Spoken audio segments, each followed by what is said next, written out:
We don't even know the long-term effects, but we know they're going to be bad down the road. So everybody down here, no matter if you're parasailing or you're laying by the beach, you're absorbing. There's no cautious way to happily absorb poison. The conscious decision that was made in the first place was to either save the water column or save the marshes and the estuaries, keep it out of people's eyesight. What they decided to do was sink it. Didn't realize the bubbles was not sea foam, it was corexit that started activating on it.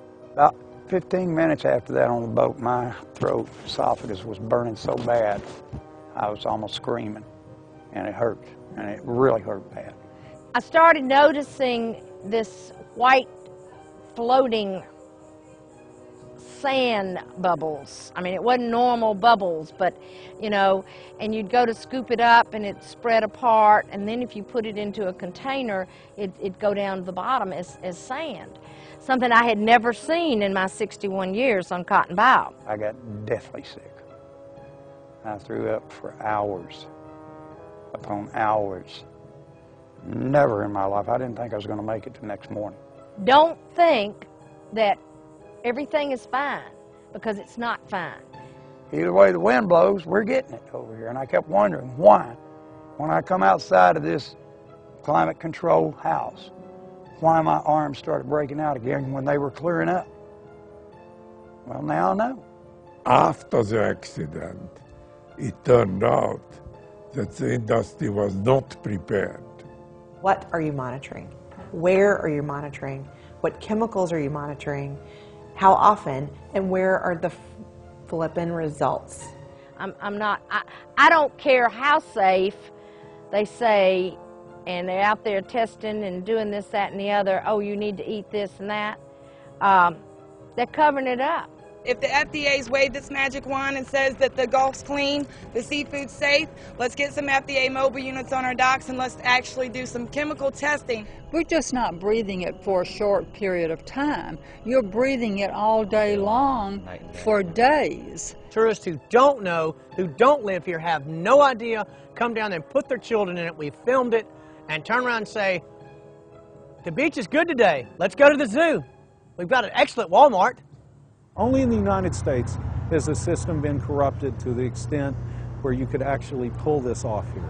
Normally the simple answer is, and the easy answer is the right answer, and everybody was having the same kind of symptoms, so I couldn't ignore it and say that it was just a heat wave. It settles in your tissues and it settles in your organs, and 5 to 10 years I could come down with some kind of nasty form of cancer and die.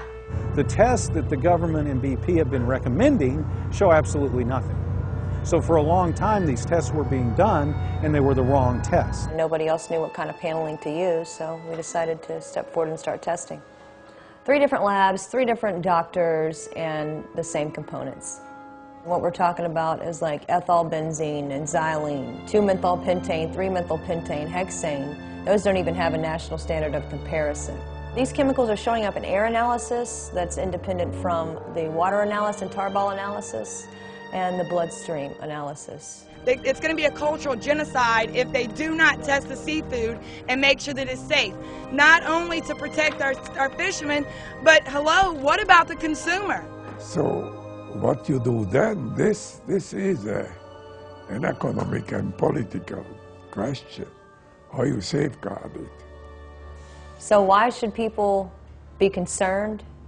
People should be concerned that this would be allowed to happen right underneath their noses. That's being told that there's 0 hydrocarbons in the water is pretty hard to believe when you can look down and see a tarball for yourself. The volatile solvent profile breaks down and looks for hydrocarbons in the bloodstream. And it tests for 9 different toxins. And you can order it up. Any doctor can use it as long as he can perform phlebotomy in-house.